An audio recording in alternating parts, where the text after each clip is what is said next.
Hello everyone, welcome to electrical department.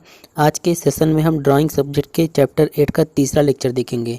इसके पिछले videos में हमने आपको चैप्टर 8 के दो टॉपिक बता चुके थे, जिसमें हमने आपको बताया था कि जो सब स्टेशन होता है वो क्या होता है और सब स्टेशन में कौन कौन से इक्विपमेंट और जो सहायक उपकरण हैं कौन कौन से उपकरण यूज किए जाते हैं। और दूसरा टॉपिक था आपका इंडोर टाइप जो डिस्ट्रीब्यूशन सब स्टेशन होता है उसका एस्टिमेशन कैसे करते हैं और उसका जो मटेरियल उसमें यूज़ होता है, मटेरियल को जो ज़रूरत होती है उन मटेरियल के बारे में बताए थे। तो आज के सेशन का टॉपिक है outdoor type distribution sub station जो होता है इसका एस्टिमेशन और इसमें यूज होने वाले मटेरियल के बारे में बताएंगे। तो चलिए आज के सेशन को हम स्टार्ट करते हैं।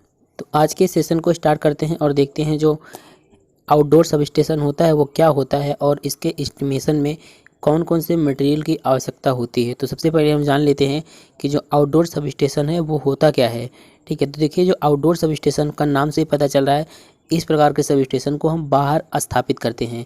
तो एक ऐसा सब स्टेशन जो सभी वोल्टेज स्तर के लिए, जो सभी वोल्टेज लेवल के लिए यूज किया जाता है उसे ही बोलते हैं आउटडोर सब स्टेशन।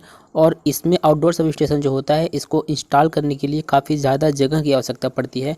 इससे क्या होता है, इसको हम किसी भी वोल्टेज लेवल के लिए यूज़ कर सकते हैं। देखिए जो 55 केवी और 765 केवी के भी सब स्टेशन होते हैं उन्हीं को बोला जाता है आउटडोर सब स्टेशन। और इस तरह के सब स्टेशन के निर्माण के लिए कम समय की आवश्यकता होती है, क्योंकि जगह ज़्यादा होता है तो काम जल्दी हो जाता है, लेकिन अधिक स्थान का उपयोग होता है। और ये जो सब स्टेशन होते हैं ये दो टाइप के होते हैं। पहला होता है आपका पोल माउंटेड सब स्टेशन और दूसरा होता है फाउंडेशन माउंटेड सब स्टेशन। तो इस चैप्टर में बेसिकली हमको जानना क्या है कि जो दोनों सब स्टेशन होते हैं, यानी कि जो पोल माउंटेड है और जो फाउंडेशन है, जो फाउंडेशन माउंटेड होता है, फाउंडेशन मतलब कि पृथ्वी पर स्थापित होता है, वो जो सब स्टेशन होते हैं इसमें कौन कौन से मटेरियल की आवश्यकता होती है इसके एस्टिमेशन के लिए। तो यही हम देखेंगे। तो देखिए यहाँ पर देखिए, भवन के बाहर स्थित सामान्य इलेक्ट्रिकल डिस्ट्रीब्यूशन सब स्टेशन हेतु आवश्यक मुख्य सामग्री जो है वो निम्न है।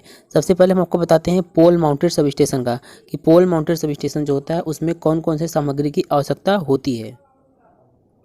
देखिए पोल माउंटेड सब स्टेशन की बात करें तो इसमें जो मटेरियल है और कितनी मात्रा में उस मटेरियल का यूज किया जाना चाहिए। तो पोल्स की बात करें तो पोल्स के जो होने चाहिए वो आप अपनी आवश्यकता के अनुसार पोल यूज कर सकते हैं। और इसमें देखिए 11 केवी डिस्क इंसुलेटर जो होता है उसकी मात्रा 3 होनी चाहिए, और 11 केवी का जो पिन इंसुलेटर होता है उसकी मात्रा 2 होनी चाहिए। और बहु तार मतलब कि अर्थ वायर क्लैंप जो होता है वो 1 होना चाहिए। और चालक तार ACSR कंडक्टर मतलब कि ACSR कंडक्टर का जो कंडक्टर होगा आपका वो दूरी के अनुसार आप ले सकते हैं। और जो ट्रांसफार्मर है इसमें एक ट्रांसफार्मर का यूज किया जाता है। इसके अलावा भी कई मटेरियल का यूज किया जाता है,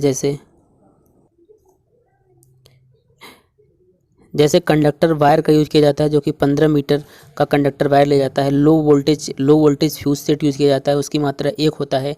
और देख सकते हैं आप स्टे अरेंजमेंट जो होता है उसका भी 4 सेट यूज़ किया जाता है। और अर्थिंग अरेंजमेंट जो होता है 2 सेट होता है। और नट बोल्ट हो गया, वाशर, ये सब क्या होता है IS के अनुसार होते हैं। और सीमेंट कंक्रीट 148 का होता है और ये भी आवश्यकता अनुसार होता है।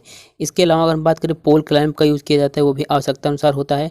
और डेंजर प्लेट विथ क्लैंप भी यूज़ किया जाता है, एक होता है। वो बारबर्ड वायर जो होता है 5 किलोग्राम होता है। आधार पत्थर जो मतलब कि पोल माउंटेड सब स्टेशन होगा, नीचे पर ज़मीन पर क्या होते हैं पत्थर बिछाए जाते हैं। तो उसकी माप जो होनी चाहिए 300 इंटू 300 इंटू 75 ये होना चाहिए। और ये पत्थर जो है आप आवश्यकता अनुसार यूज कर सकते हैं। तो जब एग्जाम में इस टाइप का क्वेश्चन ज़्यादातर पूछा नहीं जाता है, लेकिन अगर पूछा जाता है, कोई वो नहीं है कि नहीं पूछा जाएगा, पूछा भी जा सकता है। अगर पूछा जाता है तो आपको केवल 8 से 10 मटेरियल का नाम लिख देना है जो कि पोल माउंटेड सब स्टेशन पर यूज होते हैं। अब हम बात करते हैं जो सब स्टेशन होता है आपका फाउंडेशन माउंटेड, मतलब कि जो पृथ्वी पर स्थापित किया जाता है, आउटडोर होता है वो, उसमें कौन कौन से मटेरियल का यूज़ किया जाता है। तो अगर इसमें मटेरियल की बात करें तो इसमें जो होता है आइसोलेटर जो होता है 1 सेट होता है, लाइटनिंग अरेस्टर 1 सेट यूज़ किया जाता है, high voltage circuit breaker 1 set और high voltage fuse set 1 set. तो इस प्रकार से आप लिस्ट में देख सकते हैं कौन कौन से मटेरियल का यूज़ किया जाता है और उसकी कितनी मात्रा होती है। तो बेसिकली इस चैप्टर में यही पढ़ना है, और जो भी इंपॉर्टेंट क्वेश्चन है वो हम इस चैप्टर के लास्ट में आपको बता देंगे और उसको सॉल्व भी करा देंगे। तो इसी के साथ आपका जो ये चैप्टर है, जिसमें आपका एक टॉपिक और बचा है, इसके बाद ये चैप्टर समाप्त हो जाएगा। तो अब हम मिलते हैं नेक्स्ट टॉपिक जो है आपका कॉस्टिंग करके है, उसमें देखेंगे जो भी टॉपिक होगा उसको बताएंगे। तो हम मिलते हैं नेक्स्ट वीडियो में।